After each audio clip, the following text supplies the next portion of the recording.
the President of the United States.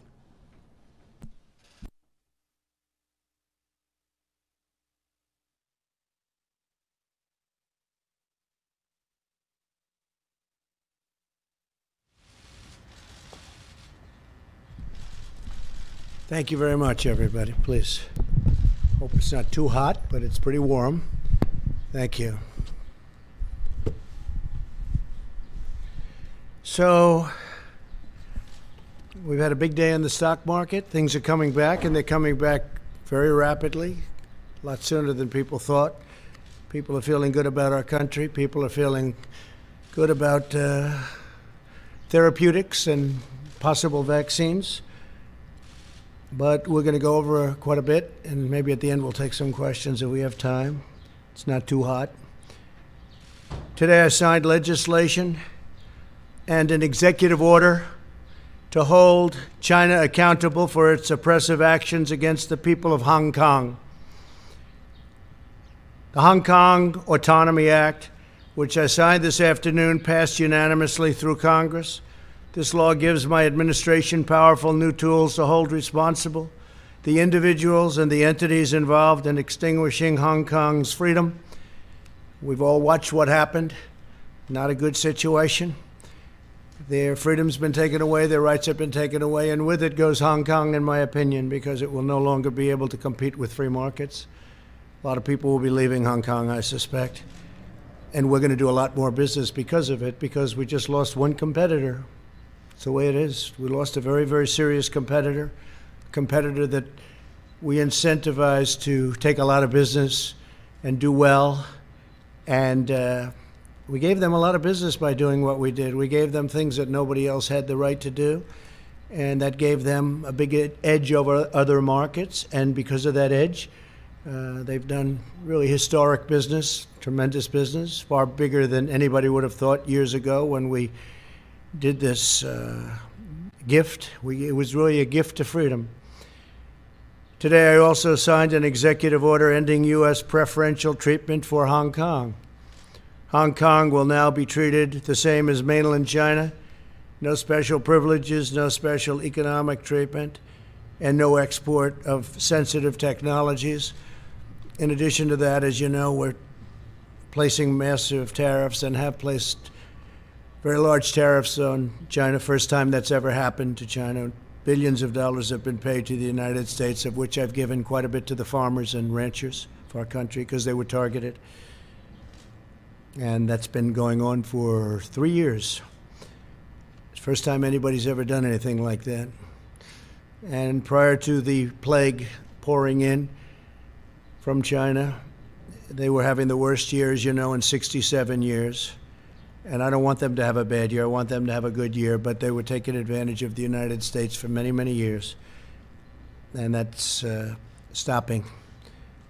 But then the virus came in, and the world is a different place. But we're now getting back. And one of the reasons the market's doing so, it's almost at the point that it was at prior to the plague. Almost. We're getting very close. It's a great thing. It's an amazing thing what our people have done and what they've endured. No administration has been tougher on China than this administration. We imposed historic tariffs. We stood up to China's intellectual property theft at a level that nobody's ever come close. We confronted untrustworthy Chinese technology and telecom providers. We convinced many countries, and I did this myself for the most part, not to use Huawei, because we think it's an unsafe security risk. It's a big security risk. I talked many countries out of using it. If they want to do business with us, they can't use it. Just today, I believe that UK announced that they're not going to be using it.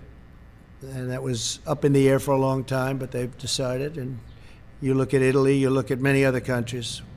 We withdrew from the Chinese-dominated WHO, and we fully rebuilt the United States military. The WHO, World Health Organization, we were paying close to $500 million a year. China was paying $39 million a year. And China had too much say. They worked it very hard, which is a bad thing done by our past administrations. But we were tough, and we were saying, I was asking, I said, why are we paying so much more than China?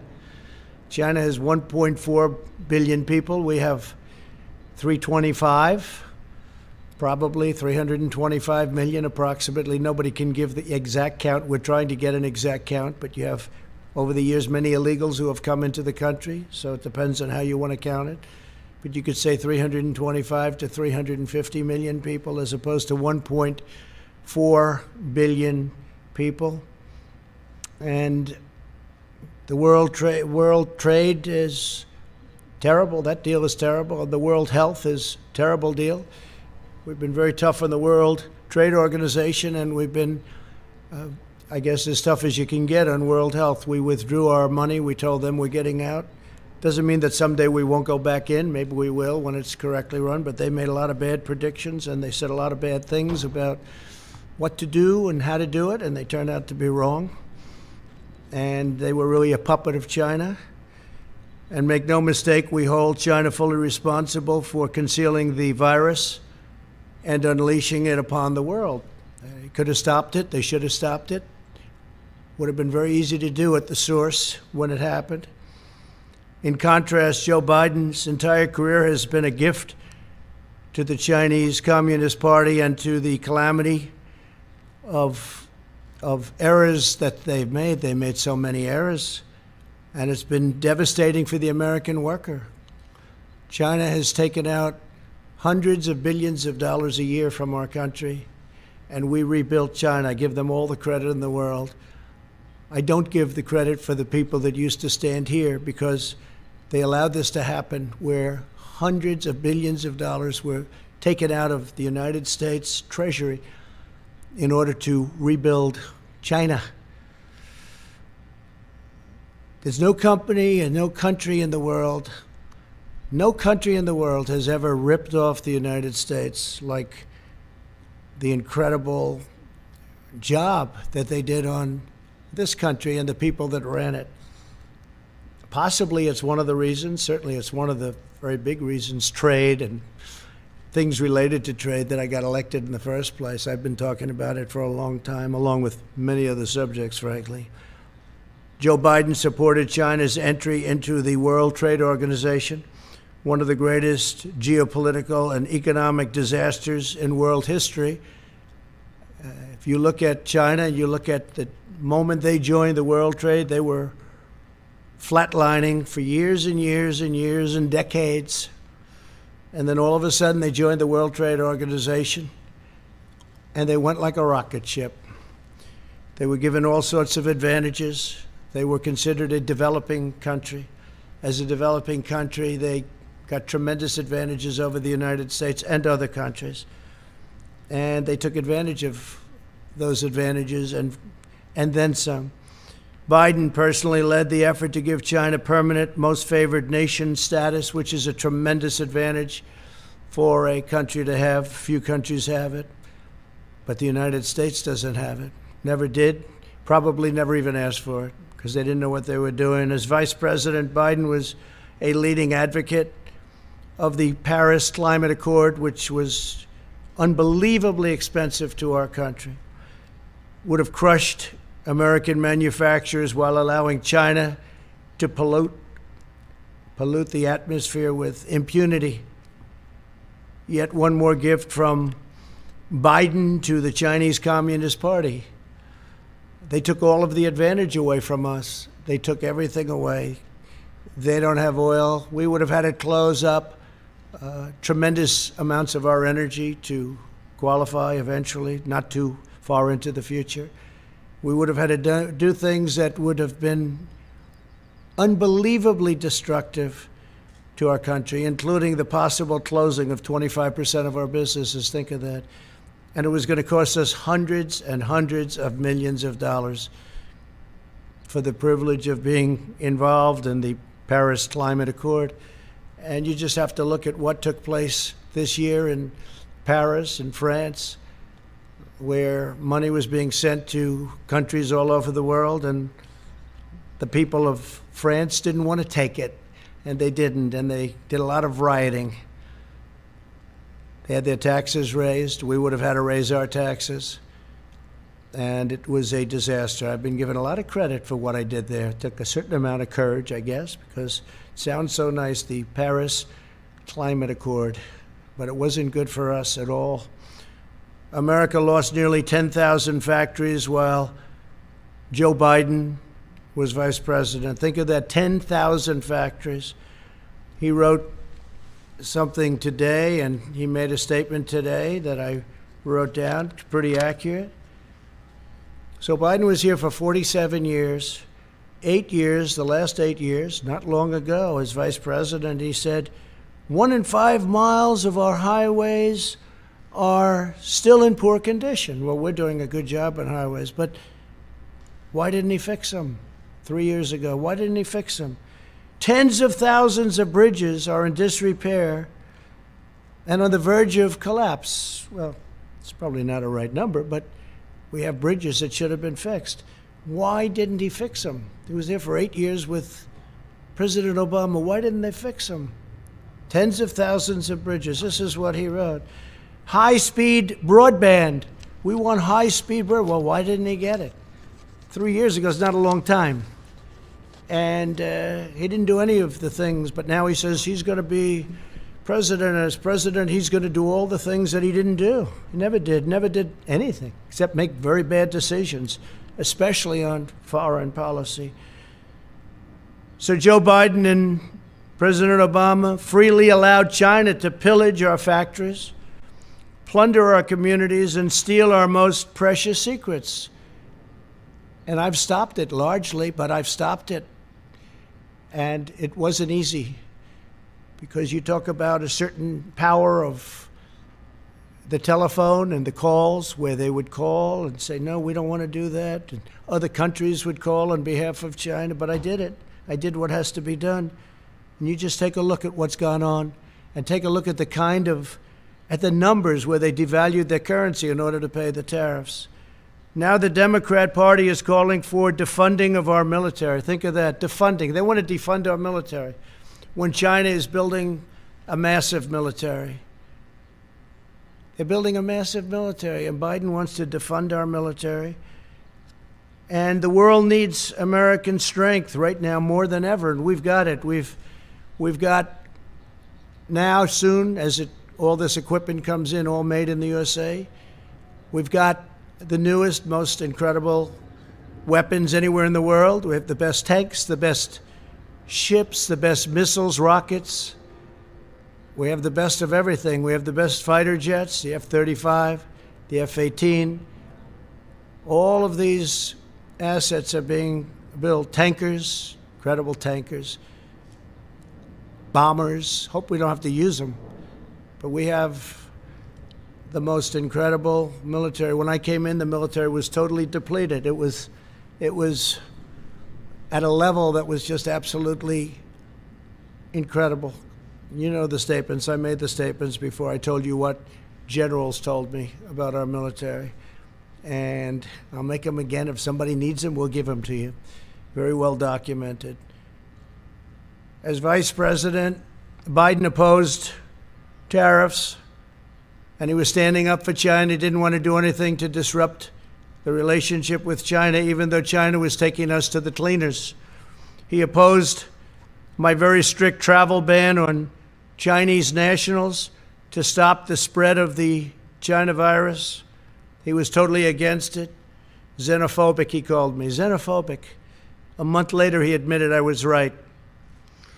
We would have had thousands of people additionally die if we let people come in from heavily infected China. But we stopped it. We did a travel ban in January. Nancy Pelosi was dancing in the streets of Chinatown in San Francisco a month later, and even later than that. And others too. They all thought what I did was a terrible mistake. We would have lost, in fact, Dr. Fauci said he would have lost thousands of additional people if President Trump had to do that. And I was a crowd of one, because even experts didn't want to do it. They thought it was a mistake. And then I did Europe when I started seeing what was going on in Italy and Spain and France and other countries in Europe, I did a ban on people coming in from Europe. That would have been disastrous for our country also.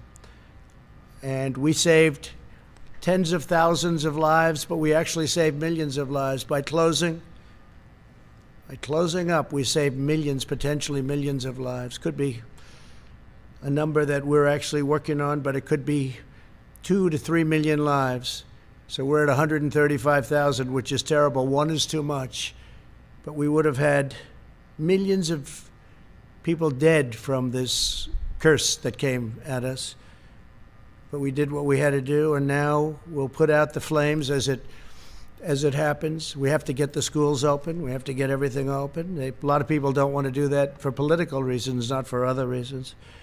But if we had listened to Joe Biden, hundreds of thousands of additional lives would have been lost. And if you look at the job he did on swine flu, I looked at a poll. They have polls on everything nowadays. And they got very bad marks on the job they did on the swine flu. H1N1. He calls it N1H1. H1N1. Got very poor marks from Gallup on the job they did on swine flu. And they stopped very early on testing. They totally stopped it. They just said stop. And frankly, if we didn't test, you wouldn't have all the headlines because we're showing cases. Now, we have just about the lowest mortality rate. But if we did, think of this, if we didn't do testing, instead of testing over 40 million people, if we did half the testing, we'd have half the cases. If we did another, you cut that in half, we'd have yet again half of that. But the headlines are always testing. Now, the testing is a good thing, but at the same time, it's fodder for the fake news to report cases. So we're doing 40 million plus, going to be very close to 45 million people. And when I turn on the news, I see cases, cases, cases. They don't talk about deaths being cut down to a level that actually tenfold they use. I got that from one of the very respected media outlets, cut tenfold deaths, but they don't talk about that. They talk about cases, and the cases are created because of the fact that we do tremendous testing. We have the best testing in the world. We now make ventilators for the world. We had very few ventilators. There wasn't one person in any hospital anywhere in this country that needed a ventilator that didn't get it. And that was because we mobilized to a level, using the Purchasing Act in some cases, we mobilized to a level that nobody thought possible. Nothing's happened like that since World War II. Our task force has done a great job. Mike Pence works so hard, it gets so little credit. Sad to see that, actually. But he works so hard, gets so little credit. The governors would tell us, we'd be on the phone with 50 different governors. They'd all tell us what a great job, great job. And then they'll go to the media and say, well, they didn't do such a good job. Well, we did a great job. We made a lot of governors look fantastic. We did in New York. What we did in New York was one of the most incredible things. 2,800 bed in Javits Center, but the governor used very few of them, unfortunately. Then we moved in our great hospital ship, one of our two great. We moved one also to Los Angeles. And we could have used that for our senior citizens. We could have used it for other people. They could have used it instead of sending our seniors back into nursing homes that were infected, where you lost thousands of people. Thousands of people in New York died because of poor management by the governor. And it's a very sad thing to see, and very sad to watch, and very sad to look at those statistics. But we have an incredible Javits Center that we built with thousands of beds. I think it was 2,800, all ready to go. And they could have sent people there, or they could have sent senior citizens there instead of sending them into the nursing homes. And after all of that work and getting it done, the Army Corps of Engineers, I mean, the job they did was incredible. They built it in a matter of days. When it was all completed, FEMA, everybody was there, doctors. We ended up getting doctors. They said, we can't man it. I said, so we'll man it and woman it. And that's what we did. We brought in doctors, nurses, everything. We're all set. We said, where are the people? They didn't send the people. Very few people came in. They could have sent them into the Javits Center. They could have sent them to the hospital ship, which was virtually unused, but we were there.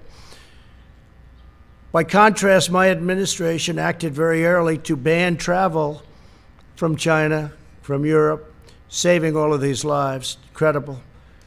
And I want everyone to know, I want every citizen to know that we're using the full power of the federal government to fight the China virus and to keep our people safe.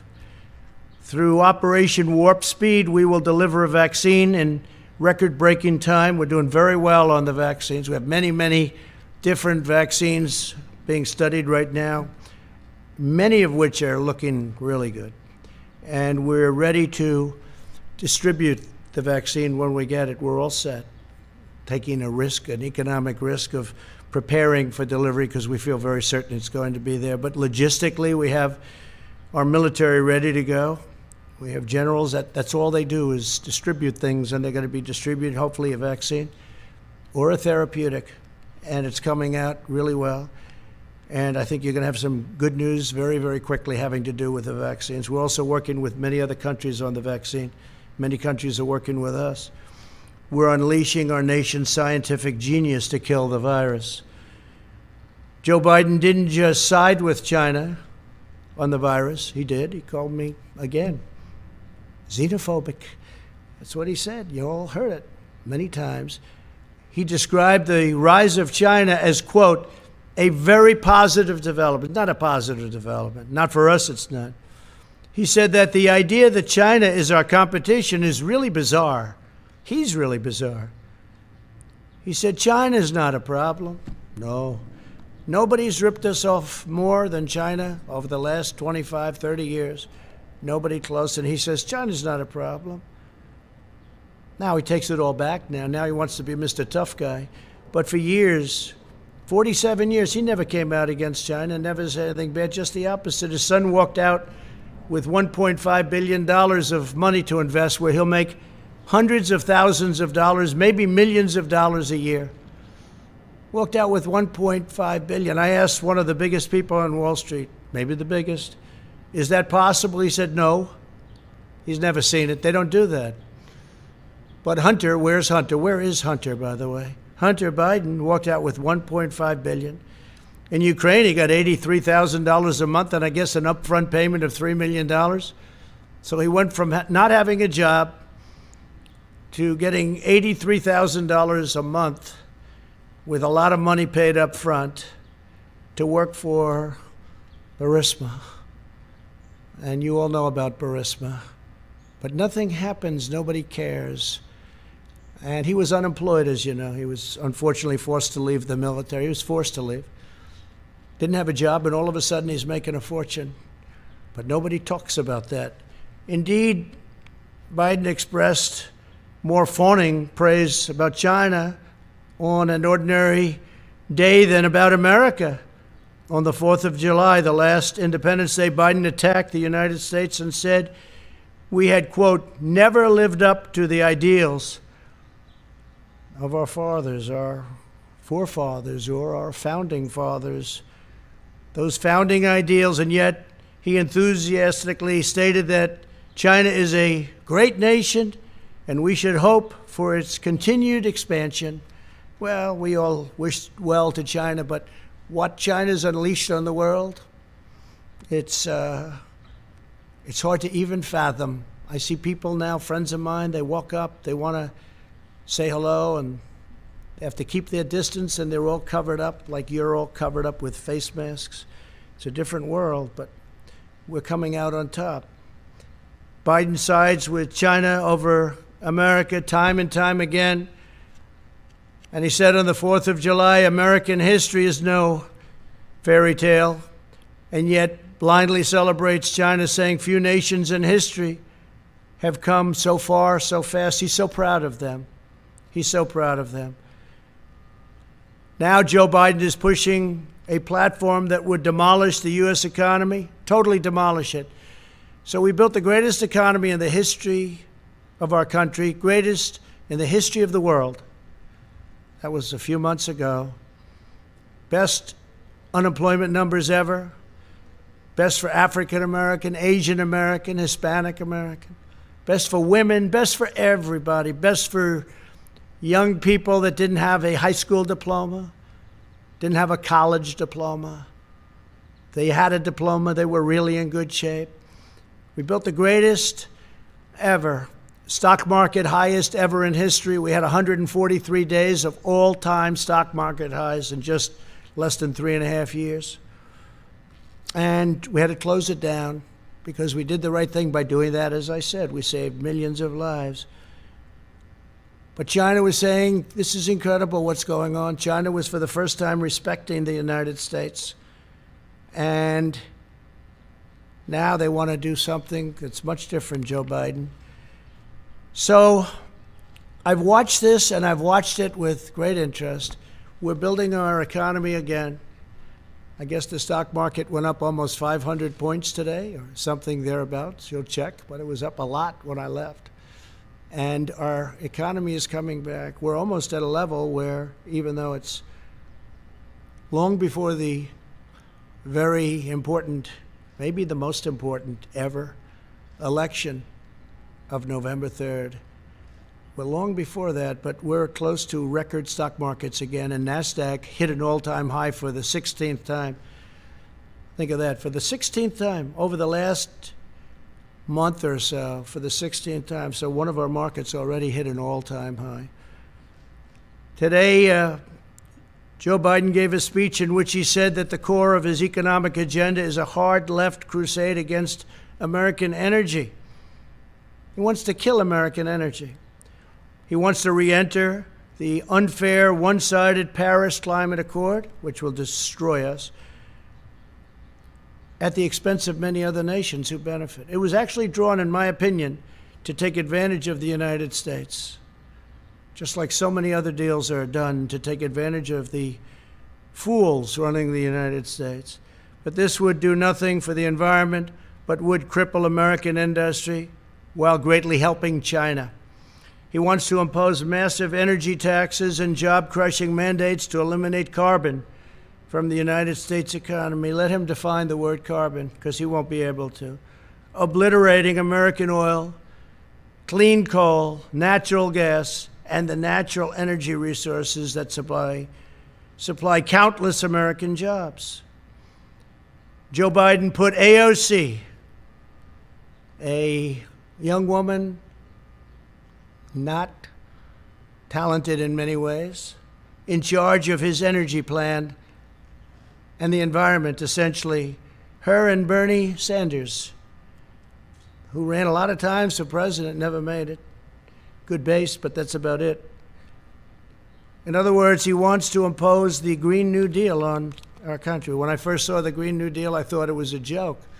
I said, this will never go anywhere. Now they're trying to impose it. This will destroy our country and make us non-competitive with other countries. Don't forget, we're in competition with China and with many other countries throughout the world. We're in tremendous economic competition, including Europe, which has never treated us well.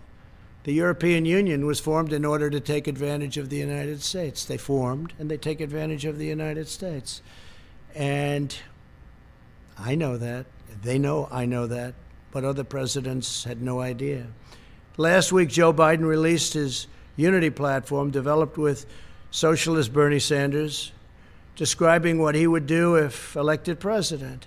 The Biden-Sanders agenda is the most extreme platform of any major party nominee, by far, in American history. I think it's worse than actually Bernie's platform. It's gone so far right. And he's doing that because he's begging for that vote. But one of the things I just asked my people to do is just draw up for me, just quickly, some of the things that we've been hearing about over the last couple of weeks. And these are actual key elements of the Biden-Sanders unity platform.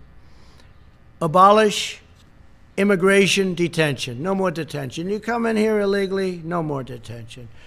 Stop all deportations. So if we get a MS-13 gang member, which we've taken out of our country by the thousands, brought them back to Honduras, Guatemala, can't do that anymore.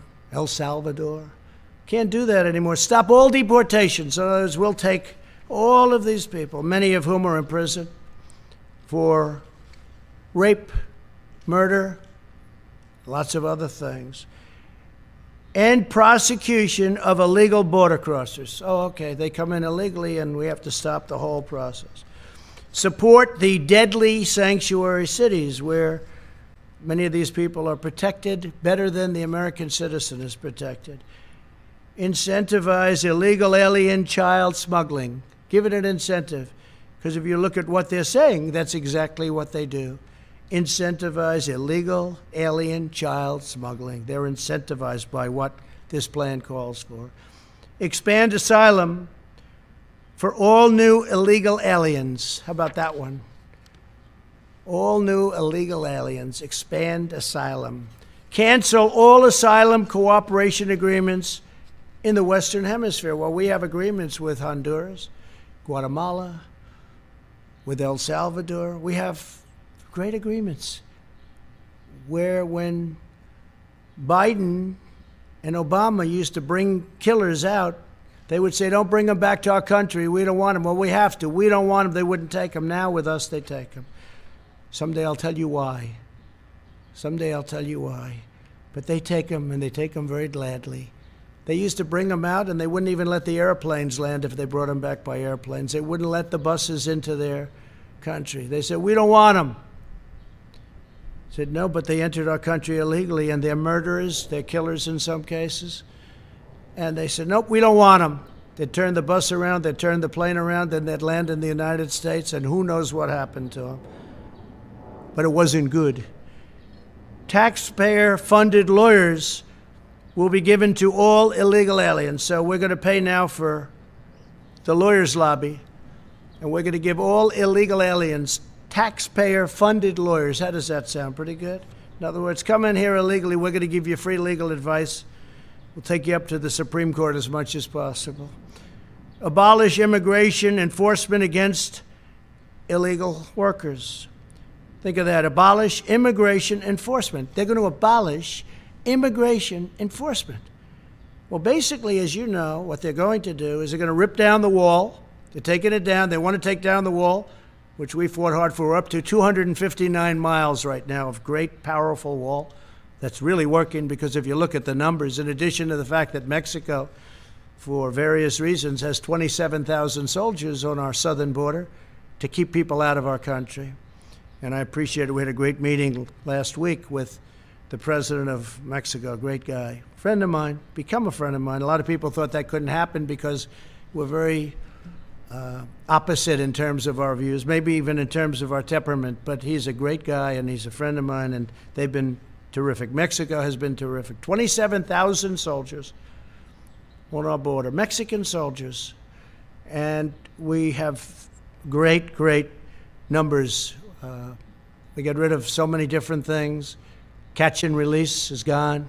So many different things have taken place. We used to catch them, take their name, and release them into our country. We don't do that anymore. We now release them back where they came from. Sometimes we'll bring them back to their country. Grant work permits for illegal aliens. So if you come in illegally, you get a work permit. People that live here don't get work permits, in many cases. Provide taxpayer subsidies and welfare for illegal aliens and new immigrants. So we want to provide taxpayer subsidies and welfare for people that come into our country illegally, illegal immigrants. They want government health care for all illegal aliens. This is part of their plan. I'm not making this up. This is all down in their plan from last week. And this is good compared to what I heard today. Federal student aid and free community college for illegal aliens. What do you think about that? Federal student aid and free community college. We're going to have every person in the world pouring into our country from all over the world. And by the way, the wall was so timely because it stopped people coming in from heavily infected areas of Mexico. If we had that, we would be in trouble like you wouldn't believe. You wouldn't believe. And remember, cases is different than deaths. and cases we give you because our testing is the best in the world. And by the way, by far the most. 45 million. Find out which country tested 45 million people. If China, if Russia, if India tested 45 million people, or if they did tests like we did, check out how many cases they'd have. But it's still, we've done a great job, get no credit for it, and I don't want the credit. I want the people that have done this great job, the people that have done such an incredible job on building the ventilators and doing the testing and building a testing platform that's been amazing. We have many platforms. Many companies have come up with different forms of tests. When we started, there was no such thing. Sign new immigrants up for welfare immediately. This is Joe Biden. So they walk off and they come in and they put a foot into our land and we sign up new immigrants up for welfare. We sign them up immediately. They get welfare benefits. United States citizens don't get what they're looking to give illegal immigrants. Think of that. Sign up. It's hard to believe I'm even reading that. New immigrants for welfare immediately. Not to mention the cost of this, which is incalculable. The cost of this is so crazy. End requirement for immigrant self-sufficiency and maximize their welfare. Now, this is us writing this. Who's not coming to the United States? Every person from South America is going to pour in. Every person from other countries, they're going to be pouring in. End requirement, think of that, for immigrant self-sufficiency. And remember to maximize welfare. So we give it a maximum. Then we have massively expand immigration during a global pandemic, taking jobs from unemployed Americans. End all travel bans, including from jihadist regions. So now we have travel bans. A lot of you said I didn't get the travel ban, and you were wrong. We got the travel ban. We lost in the Ninth Circuit. We lost again in the Ninth Circuit, and then we won in the Supreme Court. We have a very strong travel ban. And we don't want people that are going to come in and blow up our cities, do things. And frankly, with the liberal Democrats running the cities that we do have, where they do have problems, maybe they wouldn't mind, but I would mind, and the people of this country mind. So listen to this. End all travel bans. He's talking about the ban that I won, that everybody said I didn't win. They said I didn't win because in the lower court we lost, that we lost in the appellate division, and then we won in the Supreme Court. So he said he lost, and they're right at the lower level. But in the meantime, we won in the Supreme Court. So it's in effect, but they didn't say that. They said he lost, which again is fake news, but that's the way they do it. So end all travel bans, including from jihadist regions, they specify that. Grant mass amnesty. Everybody gets amnesty, mass amnesty. Think of that. And this is create a roadmap to citizenship for massive, massive numbers. And we're not talking about DACA because I'm going to take care of DACA much better than the Democrats did. The Democrats had their chance, and they blew it. But we're going to take care of DACA because I'm going to be doing, in the not too distant future, pretty soon, I'm going to be signing a new immigration action. Very, very big merit-based immigration action that, based on the DACA decision, I'll be able to do. Vastly expand low-skilled immigration to the United States. So they want a lot of people come in with low skills. I like merit. Think of that. Vastly expand low-skilled immigration to the United States. These are the things that are in the plan. This is Biden. Biden's gone radical left. Increase refugee admissions by 700%. That's a lot. By 700%. Nobody's ever heard of such a thing. Increase refugee admissions by 700%. Abolish law enforcement as we know it. I think the police do an incredible job in this country. And you're going to have a rogue, terrible cop on occasion, like you do in any industry, in any business, in any profession. But I think they do an incredible job. Abolish law enforcement as we know it. End cash bail. No bail. Just, we let you right out. Look at what's happened to New York. Crime is up, shootings are up at numbers that nobody's ever seen before. Look at Chicago, what a disaster. And we're waiting for them to call us because we're all set to go. We have the FBI. We have Homeland Security.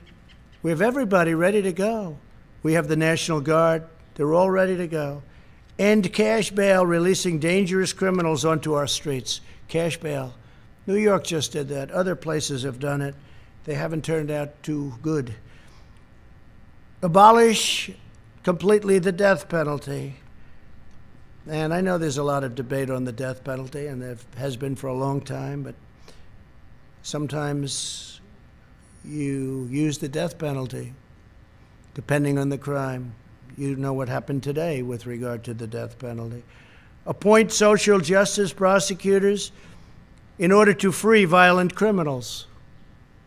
So they want to appoint social justice prosecutors to free violent criminals. End mandatory minimums. And that's by empowering judges to determine appropriate sentences, by fighting to repeal mandatory minimums at the federal level and give states incentives to repeal their mandatory minimums. We could go on for days. Incentivize prison closure. So they want to close our prisons. They now want to abolish our police departments. They want to abolish our prisons, I guess. Incentivize jail and prison closures as populations decline. Ensure the resources saved are invested directly into those communities. So they want to close them rather than have them for some very bad people, people that are not going to behave when they get out. You see that in New York. They allowed a lot of criminals out, and those criminals are causing havoc. And then they got rid of their incredible and legendary crime squad. And bad things are happening in New York. Bad things are happening. I love New York. I hate to see what's going on. End solitary confinement. Free federal housing for former inmates. So federal housing now can go to inmates, former inmates. Rejoin Paris Climate Accord and seek an even higher level of restrictions. Oh, I didn't notice that. Oh, I see. So they want to rejoin the Paris Climate Accord, and they want to seek an even higher level of restriction. In other words, make it worse than it was. Mandate net zero carbon emissions for homes, offices, and all new buildings by 2030. That basically means no windows, no nothing. It's very hard to do. I tell people when they want to go into some of these buildings, how are your eyes? Because they won't be good in 5 years. And I hope you don't mind cold office space in the winter and warm office space in the summer, because your air conditioning is not the same as the good old days. Mandate zero carbon emissions from power plants by 2035. Zero. We're talking about zero. Nothing can go in the air. Mandate net zero carbon emissions by 2050. And I believe he's changing that. He's bringing it down. He wants no petroleum product. He wants no oil or gas. I don't think Texas is going to do too well. They're going to get rid of about 7 million jobs if you go by the Biden plan. I don't think that Oklahoma, North Dakota, Pennsylvania, you're going to be too happy with that, and many other states, Ohio. Mandate all 500,000 school buses and all 3 million government vehicles be changed to zero-emission vehicles within 5 years. I've heard of worse than that. Install 500,000 taxpayer-funded charging stations nationwide. Here's a bad one, really bad one. End school choice. There is nothing that the African American community wants more than school choice. And mothers and fathers are going to be very happy to see him be defeated just on that alone. End school choice. So Joe Biden wants to end school choice. end tax credit scholarships serving disadvantaged students in 26 states, oppose 14 million Americans with education savings accounts, and get rid of school choice, having to do with school choice. Eliminate school choice in Washington, D.C. You know what they've done in Washington. They have some incredible example right here. Example. I know of one example. I think they have a number of them, but one is incredible. Abolish all charter schools. Charter schools are doing great. Ban funding for charter schools in poor neighborhoods. We don't want charter schools in poor neighborhoods. Well, that's not fair. Abolish educational standards. Abolish in the suburbs. You're going to abolish the suburbs with this. Enforce Obama-Biden's radical AFFH. That's the AFFH regulation that threatens to strip localities of federal affordable housing funds unless they change their zoning laws to fit the federal government's demands. So what you have, I mean, I've been watching this for years in Westchester, coming from New York. They want low-income housing built in a neighborhood. Well, I'm ending that rule. I'm taking it out. So I spoke with Ben Carson the other day. We're going to be taking it out. I've watched that whole thing go, and now they want to make it twice as bad in the suburbs. In the suburbs. Mothers aren't happy about that. Fathers aren't happy about that. They worked hard to buy a house, and now they're going to watch the housing values drop like a rock, and that has happened. Drop like a rock. So we're not going to do that. We're going to do the exact opposite. Probably there has never been a time, and this is just a few, it's much worse than that. We did this very quickly. It's probably never been a time when candidates are so different. We want law and order. They don't want law and order. We want strong, closed borders with people able to come in through merit, through a legal process. They don't want to have any borders at all. They're going to rip down the wall. It was hard to get that built, and now it's almost completed. It'll be completed by a little after the end of the year. They want to rip it down, and it's had such an impact. It's incredible. It stops trafficking, human trafficking of women and children, but women mostly. Human trafficking, one of the worst things ever, all at a level that it's never been at because of the internet. You think of it as an ancient statement. You wouldn't think that's possible today, but it's human trafficking of women and children. And they want to let that continue. The wall has stopped it so much because they will go over to a section where there aren't people, not an entry point, and they'll make a left into the United States. They're on their way. They can't do that anymore. We have a 30-foot wall that goes 6 feet into the ground. It stops a lot of the tunneling because they're pretty good at tunnels. But we watch the tunnels, and we have equipment for that. But you can't make a left anymore and come into the United States loaded up with human traffic. So they want to take down the wall. They want to have open borders. Think of open borders today, though, with the pandemic. I mean, the timing is sort of interesting, but with the pandemic.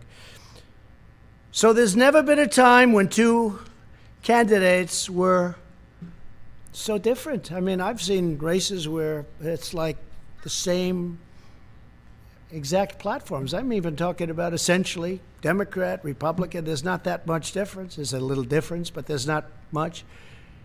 You choose one because you like the way they look, you like the way they sound, you like the way they talk. You like something about one and you don't like the other. But there's never been a difference. Here's one of the greatest differences. This is without question the single biggest difference if you want law and order.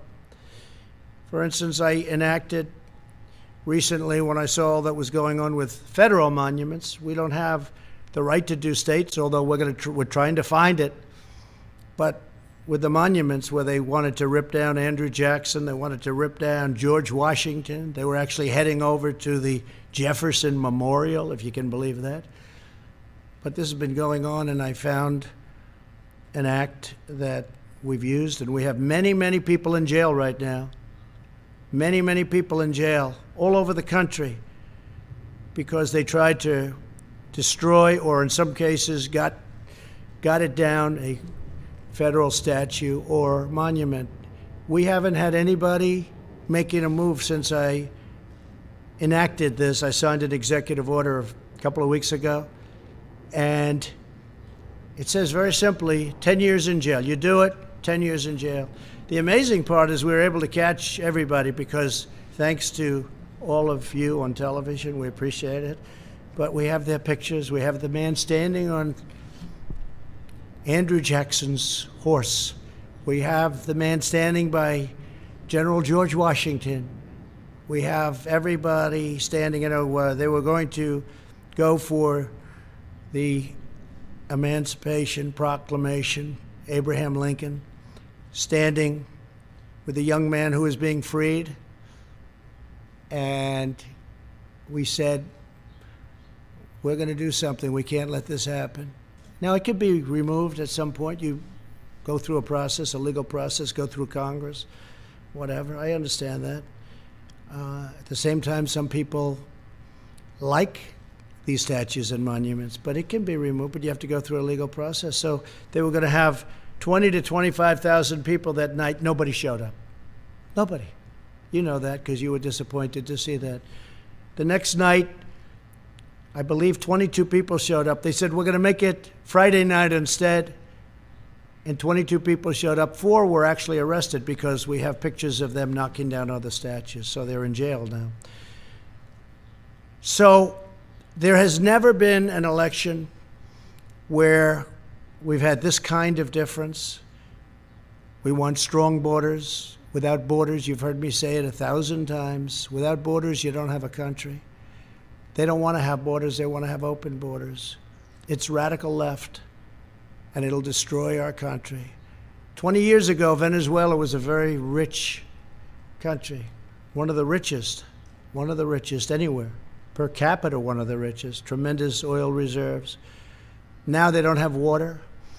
They don't have food. They don't have medicine. We do everything we can to take care of the people, but they have nothing. And that's exactly the ideology that you have going over here. If I wasn't there to stop it, if I wasn't here to say, no way, that's not going to happen, we'd be in some mess. We'd be in some mess. And Pelosi and Schumer and Bernie and Joe, they'll never stop it. They don't have the power, the strength to stop it. It's beyond them. But we do. So there's never been a time like this where you've had an election of people so different. Okay, a couple of questions. Yeah, please, go ahead. Sir, you just spent the better part of an hour explaining why Americans should choose you and not your opponent. Yesterday you said on Twitter, be careful what you wish for. I guess the question is, do you see yourself as the underdog in this race? Do you see yourself losing in the fall? No, I don't. I think we have really good poll numbers. They're not suppression polls, they're real polls. You look at the intercoastal in Florida, you look at the lakes, you see thousands of boats with Trump signs, American signs. You've got the Trump-Pence sign all over. You look at what's going on. You look at bikers for miles and miles riding up highways proudly with their signs. Look, we won a race where it was the same thing, 2016. We had polls that were fake. They turned out to be fake. Not all. A couple of them got it right. 3 of them, to be exact. 3 of them. One of them was unsuspecting. But they got it right. They were very proud of it. But we had in 2016 something even more so, but we got in, and we had 306 to, I guess, 223, which was a tremendous margin of difference. You remember they all said he cannot get to 270. I went to Maine a number of times where we just freed up lobster fishing and fishing. They took away 5,000 square miles from Maine. I just opened it up. And I just got rid of tariffs in China. And we're working on European Union, which charge our fishermen tariffs. And I said, you're not going to do that. So we freed it up for Maine. But if you take a look, we went up there recently. There were crowds, thousands of people lined up going over to a factory where we were opening up for. We're making swabs, a beautiful big new factory making swabs. I think that the enthusiasm now is greater, and maybe far greater than it was in 2016. I think a lot of people don't want to talk about it. I think they're not going to say, hey, I'm for Trump, I'm for Trump. They don't want to go through the process. And I fully understand that because the process is not fair. The media doesn't treat us fairly. They never have, and perhaps they never will. But maybe they will when we turn this around for a second time, and it's going to happen very quickly. When we turn it around for a second time, maybe they will. I think we're doing very well in the polls, and I think you have a silent majority, the likes of which this country has never seen before. This is a very important election. We've done a great job. We had to turn it off, as I said, turn it off, and now we've started it again. As you know, they announced 2 weeks ago record job numbers, almost 5 million people. And that beat the last month, which was also a record, 2.8 million people. Nobody's ever done what we've done, and now we're doing it twice. And I think by Election Day, you're going to see some incredible numbers. The third quarter is going to be really good. Fourth quarter is going to be great, but next year is going to be one of the best economic years. So hopefully I'll be able to be the president where we say, look at the great job I did. At this point. I think great. I think we have a great chance. I think we're going to have a lot of people show up. I'm very worried about mail-in voting because I think it's subject to tremendous fraud and being rigged. You see that Patterson, New Jersey, where I believe it was 20% of the vote was fraudulent. It was all sorts of things happened. I understand a mailman was recently indicted someplace for playing games with the mail-in ballots. You'll have tremendous fraud if you do these mail-in ballots. Now, absentee ballots are okay, because absentee ballots, you have to get applications, you have to go through a process. If I'm here and I vote in Florida, you get an absentee ballot, but you have to go through a process. Absentee ballots are great. But mail-in voting, where a governor mails millions of ballots to people all over the state, California, millions and millions of ballots as an example, and then they come back, they don't come back, who got them? Did you forget to send them to a Republican area or a Democrat area, I guess you could say? But if you take a look at all of the unbelievable fraud that's been involved with mail-in voting over the last even short period of while, but look at Patterson, New Jersey. It was a massive error and a massive miscalculation, and there was incredible fraud.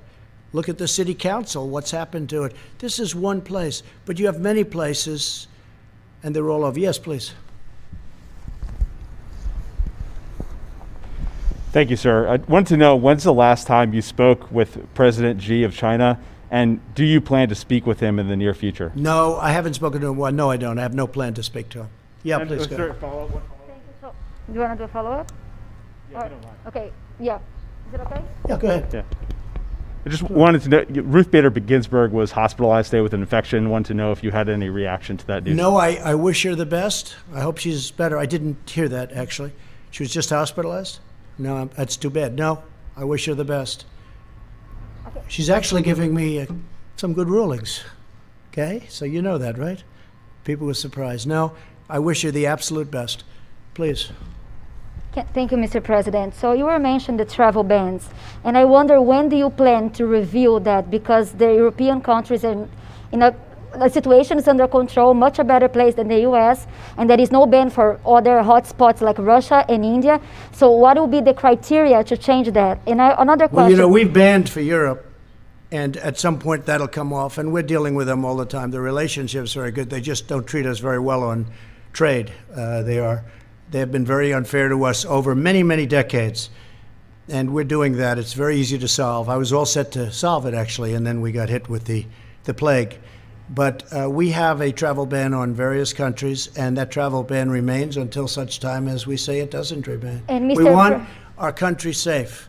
We don't, unlike Biden, we don't want to have criminals pouring into our country. We don't want to have open borders. We're not going to have that. And we want to take care of our police. We want to actually fund our police, not defund them. And we're not going to abolish our police, and we're not going to make our military small and weak, because probably, or at least at top of the level, we need our military right now. Yeah, go ahead, please. So how do you think that the America First policy can work during a pandemic? Aren't you concerned that this could actually damage the U.S. and make China more influence around the world? Okay, look, my policy is America First. We've lost hundreds of billions of dollars a year with China and many other countries. And what we're doing is just handing everybody everything. It's just sad. I've watched it. I've looked at it. We did the U.S.-Mexico. You saw that, USMCA. We made a very fair deal on trade. We had the worst deal ever, right? You know that. We had the worst deal ever, and it replaced that. It replaced that horrible NAFTA deal that was one of the worst trade deals ever made. I'll tell you, the only deal that might be worse is the WTO, World Trade Organization. Maybe worse. OAN, please. Thank you, Mr. President.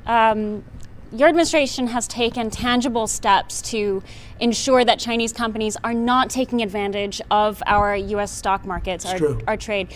Last week, your administration sent a letter to the Railroad Retirement Board asking them to reconsider investments in Chinese defense firms. Meaning not to invest. Correct. That's cool. So where is that request now, and are you taking tangible actions to ensure that U.S. investments don't continue to fund defense firms in China? And you'll see more coming. This was a very important bill that we signed, but you're going to see more coming over the next short period of time. But yes, we don't want them investing in Chinese military companies, okay? Letters, I mean, what actions can be taken to ensure that does not happen? Well, you have a lot of actions we can take, including the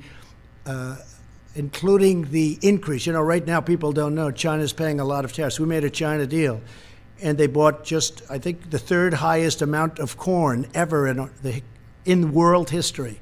They just bought from us the highest amount, which is great for our farmers. But I view it differently than I did before I made the deal. When I made the deal, I thought this was a great deal. After what happened to us, what happened to the world coming from China, I view it much differently. But we can impose massive tariffs on China if we want, and other countries if we want. And we'll see. We just want to be treated fairly. We want a level playing field. Our farmers were never treated properly by anybody, and they were targeted by China. You know, I paid our farmers $28 billion over a 2-year period because they were targeted to that amount of money, to that exact amount of money, 28. It was 16 billion, and it was 12 billion, 28 over a 2-year period. And we gave $28 billion to our farmers. That's why they're all here. And now they're doing very well. Our farmers are doing very well because we made really great trade deals. USMCA just kicked in. The China deal, they're buying a lot. They are buying a lot. We'll say that. They're buying a lot. A lot of people ask, how are they doing on the trade deal? They're buying a lot. So I want to thank everybody, and we'll be having these conferences. Again, we're going to be signing an immigration act very soon. It's going to be based on merit. It's going to be very strong. We're going to work on DACA because we want to make people happy. And I'll tell you, even conservative Republicans want to see something happen with DACA. The Democrats had their chance for 3 years to do something with DACA, and they always turned it down. They always turned it down. They used it as politics. I'm using it to get something done. But we'll be signing a very powerful immigration act. It'll be great. It'll be merit-based. The country's tried to get it for 25 or 30 years. It'll be strong on the border, but you'll come in legally, and you'll be able to come in legally. And very importantly, we'll be taking care of people from DACA in a very Republican way. Republicans, I've spoken to many Republicans, and some would like to leave it out, but really they understand that it's the right thing to do. So we're going to be taking care of DACA. We will be doing for DACA what the Democrats had a chance to do, and they never did it, okay? Thank you all very much.